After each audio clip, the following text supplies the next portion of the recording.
Here is a simple question. What do you do when city life wears you out? Pack your bags, jump in a car and just drive away? Well, that's exactly what we're doing today, and we're heading to Prince Edward County, just 2 hours from Toronto. On this trip, we will hit wineries and craft breweries, stay overnight in a quirky hotel and check out one of the best beaches in Ontario. So grab your stuff and let's go. It's 8 a.m. Some people kick off the day with coffee, others with a morning run. As for us, we're fueling up and hitting the road.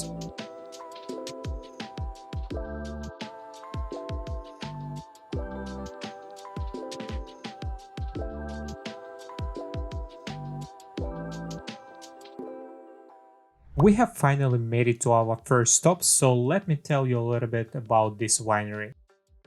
So the first stop for today is Broken Stone Winery, and the interesting fact that owners came from big city and bought only 1 acre of land, and right now they have 20. Also, they have the only one kind of wine here, and the other place where you can find it is South Africa.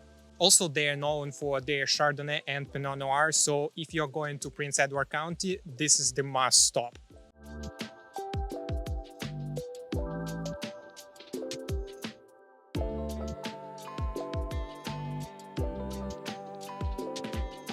But we're not staying too long, there are way too many stops ahead.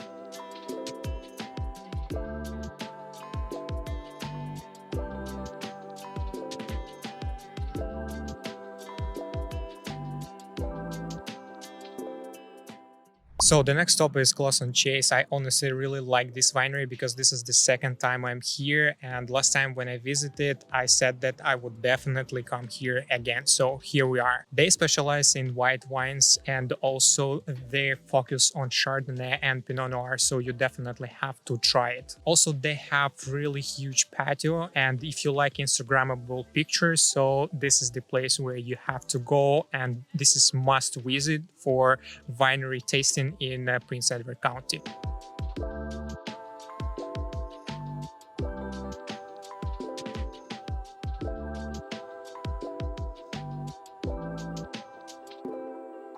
So welcome to the next winery. It's the Gratch of Prince Edward County. This is one of the best ones we have tried so far, and the all tasting wines were perfect.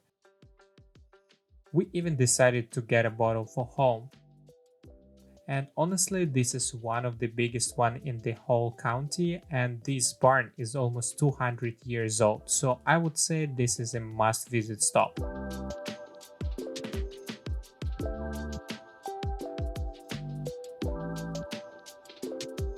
Hey guys, so this is my fourth spot already for today, so cheers to that. This winery is called Trail Estate Winery, and the design of bottles, interior, exterior, it's really stylish, and this is a must visit spot, that's for sure. So let's talk a little bit about the wine specifically. So they manufacture it as naturally unfiltered, and it has distinguished taste. So this is something that we haven't tried yet, and I think that it really differs from any other wineries in the area. Personally, I would say that this is not the best taste for me because I don't like this type of wine, but I understand why other people want to visit this place and why they want to try specifically this one.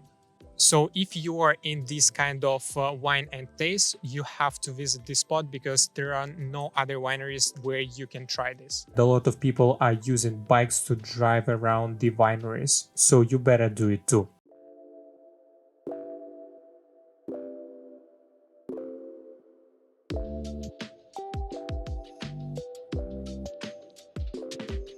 So the next spot is Norman Hardy Winery, one of the most popular places in all county. And why is it the most popular? Because more than 40 Michelin restaurants use wine from this winery. But keep in mind that if you want to order some pizza, salads, or you want to have some oysters, you have to pre-book it online because waiting time is around 1 hour, 1.5. But for tasting, there is no line. And the pricing for wine is a little bit higher than other places, but honestly, I didn't like everything here, but my recommendation is red wine.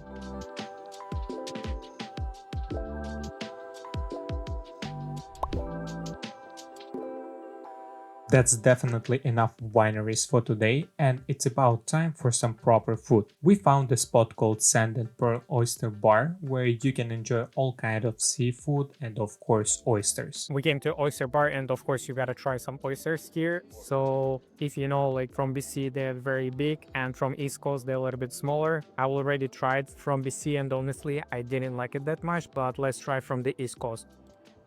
It was a full strike.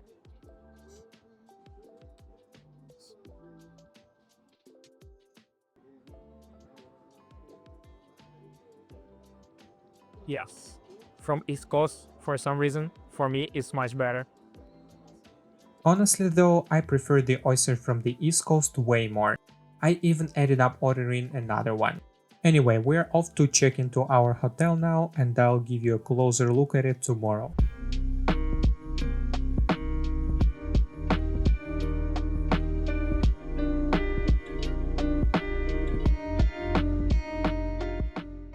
And now I want to share with you the spot that we stayed for the night. It's called Hayes Inn. It's bed and breakfast. This is the first time that we are staying in such a place, and honestly it's very cozy, very quiet. I really like the stay and I would stay here if possible for 1 week at least.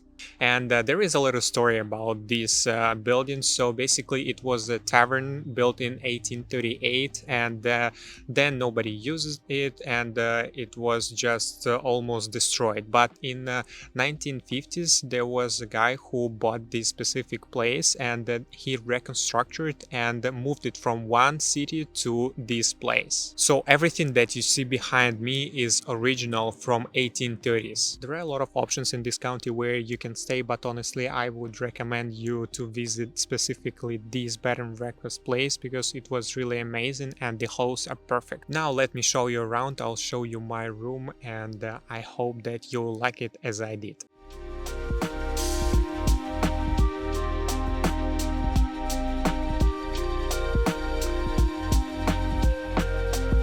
What I loved most was the attention to detail. It's clear right away that people genuinely care.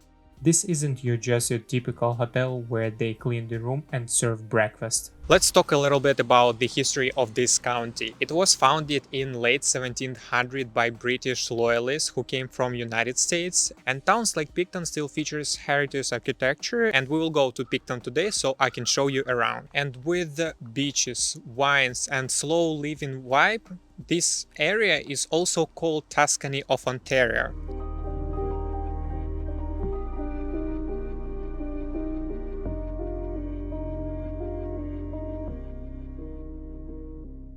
So the first stop for today is Vupus Estate Winery. This is the oldest winery in whole county, so you definitely have to come here, and they have the best view on the lake. So if you want to walk around, I definitely recommend it because you can go right from the winery to the lake through the vineyards, and the views are beautiful and you can take a lot of beautiful shots. And let's talk about the prices for this winery. I think this is the cheapest one that we have been so far, but honestly the wine is not the best that I've tried in whole county. But if we're talking about sparkling wine, it's very nice, and we even got a bottle for ourselves.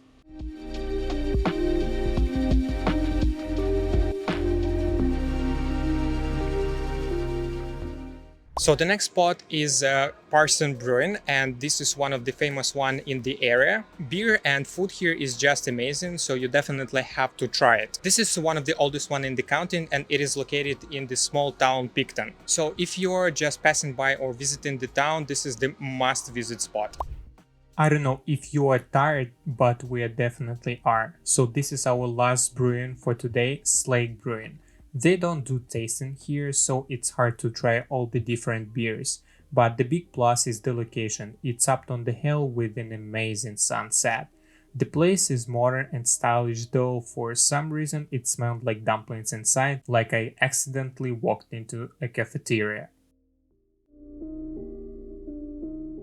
And whenever you are in the areas like this, you got to stop by some local farms. You can find a really great product. Whenever we are traveling, we usually pick up some fresh veggies and fruits to take with us.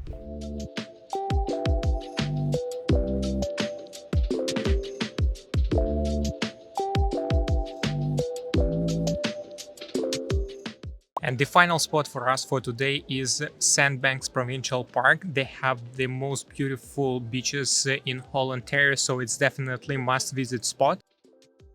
But it is very crowded, especially on weekends, so you have to book a day pass ticket for your vehicle in advance, because if you walk in, it's possible that you won't get a spot. And also interesting fact is that one of the largest freshwater sand dunes is located specifically in this park.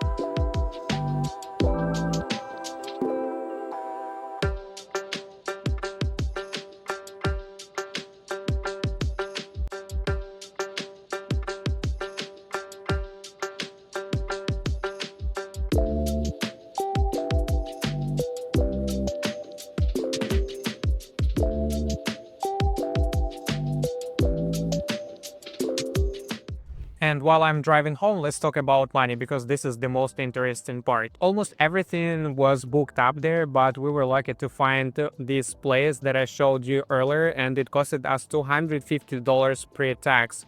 And of course, we gotta consider gas, so it costed us